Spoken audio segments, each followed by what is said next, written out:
Thank you, Director Sita, for a very interesting presentation on the work in your part of the world. Now we continue with the next panelist, who is Rob McCusker from the Australian Institute of Criminology in Canberra. Please, you have the floor.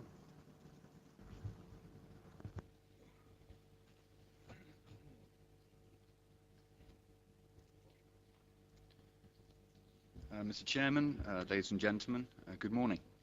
This presentation has been timed meticulously, so of course it will run over by about 3 hours. The Australian Institute of Criminology was asked to prepare an overview of law enforcement cooperation in Australia and the Asia-Pacific region, and I should like to present a summary now of that overview. The nature and level of law enforcement cooperation between regional organisations and between Australian government departments and law enforcement agencies and their regional counterparts is evidenced by the range and combination of dedicated regional meetings, consultations, exchanges of intelligence and information, memoranda of understanding, treaties, and the provision of funding and personnel. A number of Australian government departments and law enforcement agencies and regional bodies are involved in addressing transnational crimes in general and terrorism in particular within the Asia-Pacific region.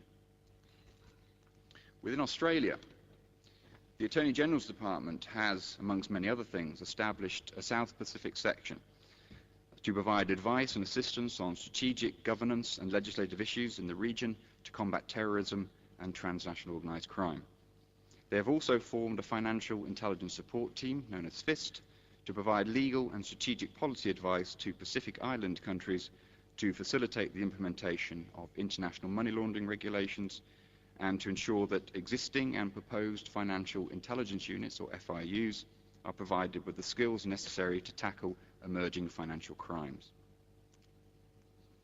The Australian Federal Police, Australia's international law enforcement body, has provided personnel to the Participating Police Force, or PPF, currently operating in the Solomon Islands under the auspices of the Regional Assistance Mission to the Solomon Islands, or RAMSI.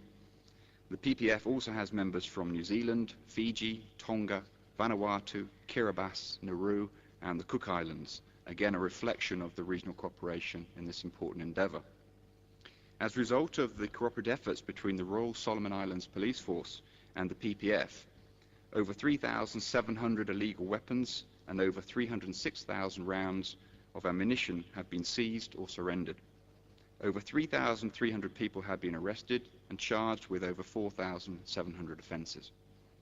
17 outposts have been established in the provinces of the Solomon Islands in a concerted effort to prevent crime across the islands and to prosecute criminal activities. The Australian Federal Police will also assist in the consolidation of the Jakarta Centre for Law Enforcement Cooperation, or JCLEC. The centre will be developed as a resource for the entire Asia-Pacific region in the fight against transnational crime, with a focus again on counter-terrorism. The JCLEC will develop complementary relations with other relevant regional bodies working in the areas of law enforcement and counter-terrorism, such as the Southeast Asian Regional Centre for Counter-Terrorism in Kuala Lumpur and the International Law Enforcement Academy here in Bangkok. The Pacific Transnational Crime Coordination Centre, PTCCC, has been opened in Suva, which will become the hub of the Pacific Transnational Crime Unit network and will manage and coordinate law enforcement intelligence provided by that network and by other regional law enforcement agencies. And finally, the AFP has created a transnational sexual exploitation and trafficking team, or TSET, in Australia, which comprises specially trained investigators and analysts and is coordinated by the Australian Federal Police's Transnational Crime Coordination Centre. Australia's Financial Intelligence Unit, AUSTRAC, the Australian Transaction Reports and Analysis Centre, has signed memoranda of understanding with 37 FIUs in the region, including the Cook Islands, Indonesia, Singapore, Thailand, and Vanuatu. AUSTRAC will also provide a dedicated officer to develop and deliver financial analysis training as part of the Jakarta Centre for Law Enforcement Cooperation, JCLEC. AUSTRAC's focus on the Southeast Asian and Pacific regions in 2004 to 2005 will include increasing the number of exchange instruments with international counterparts, responding to requests for information, hosting visits from international delegations, and working with multilateral anti-money laundering and counter-terrorism fora. And finally, AUSTRAC will establish a technical and information technology assistance program which is directed at developing financial intelligence unit development in Southeast Asia. Key achievements for the Australian Customs Service in 2003-2004 included the signing of bilateral MOUs on customs cooperation with the customs administrations of Fiji, Thailand, and the People's Republic of China, and the hosting of formal bilateral talks with the customs administrations of Korea, Japan, and Indonesia. In conjunction with the Department of Transport and Regional Services, Customs delivered training on maritime security in Indonesia, the Philippines, Papua New Guinea, Thailand, and Vietnam.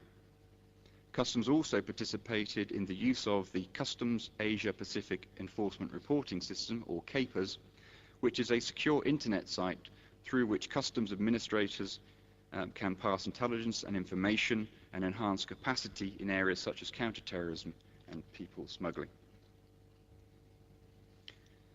Australia has established a network of bilateral counter-terrorism arrangements with the countries you see listed on the screen. These MOUs set out a framework for bilateral cooperation between law enforcement, intelligence and defence officials, as well as other relevant agencies such as customs and immigration. The Department of Immigration, Migration and Indigenous Affairs, DIMIA, has worked with governments in the regions, including the Asia-Pacific region, and has engaged with international organisations, which has led in toto to the provision of assistance in regional capacity building in relation, inter alia, to information and intelligence gathering, interagency cooperation, verification of the identity and nationality of travellers, and investment in over 20 Asia-Pacific and Middle Eastern countries, including the establishment of document examination laboratories and the provision of technical assistance and equipment and training in, for example, the detection of document fraud. Turning to regionally based bodies, the Asia-Pacific Economic Cooperation in the previous year has dealt with terrorism issues in the main. The key priorities for APEC's Counter-Terrorism Task Force, which was established in February 2003, include the Secure Trade in the APEC Region, or STAR initiative, to secure and enhance the flow of goods and people through measures to protect cargo, ships, international aviation and people in transit, halting the financing of terrorism, and promoting cybersecurity. The development of a regional movement alert system, RMAS, will hopefully allow APEC economies to safeguard their borders from unlawful activities related to terrorism, as well as to more generic illegal commercial activity. To this end, the Informal Experts Group on Business Mobility implemented a project which will, inter alia, organise training in document examination and the detection of fraud, establish standards in the security of travel documents, and develop standardised codes of conduct for immigration officers. The Association of Southeast Asian Nations, ASEAN, has implemented several projects and initiatives in combating transnational crime, and these include the ASEAN Pole Counter-Terrorism Workshop on Post-Blast Investigation, the ASEAN Pole Counter-Terrorism Workshop on Countermeasures for Explosives and Suicide Bombers, the ASEAN Workshop on Anti-Money Laundering, the ASEAN Workshop on Combating Arms Smuggling, and the ASEAN-China Workshop on Law Enforcement Cooperation against Transnational Crime. The mechanisms for the ASEAN Plus 3, that is China, Japan and the Republic of Korea, cooperation in counter-terrorism, have also been initiated. The ASEAN Ministerial Meeting on Transnational Crime and its subsidiary body, the Senior Officials Meeting on Transnational Crime, have been implementing the terrorism component of the work programme to implement the ASEAN Plan of Action to combat transnational crime, which itself was adopted in May 2002. The programme outlines 6 areas of cooperation, namely information exchange, cooperation in legal matters, cooperation in law enforcement matters, institutional capacity building, training, and extra-regional cooperation. In July 2004, Australia and ASEAN signed a counter-terrorism declaration, which provided for a great number of issues, but I provide you a summary of the key issues here. Enhanced cooperation and liaison amongst law enforcement and security agencies in relation to counter-terrorism regimes, continued and improved intelligence and information sharing on inter alia terrorist financing, strengthening capacity building efforts through training, education and consultations, providing assistance on transport security and border and immigration control challenges, and exploring additional areas of mutual cooperation. ASEAN police and law enforcement officials have also agreed to establish national counter-terrorism task forces to strengthen regional cooperation in counter-terrorism in relation, inter alia, to the examination of witnesses and the searching and seizure of evidence. And that concludes my overview. Thank you very much indeed.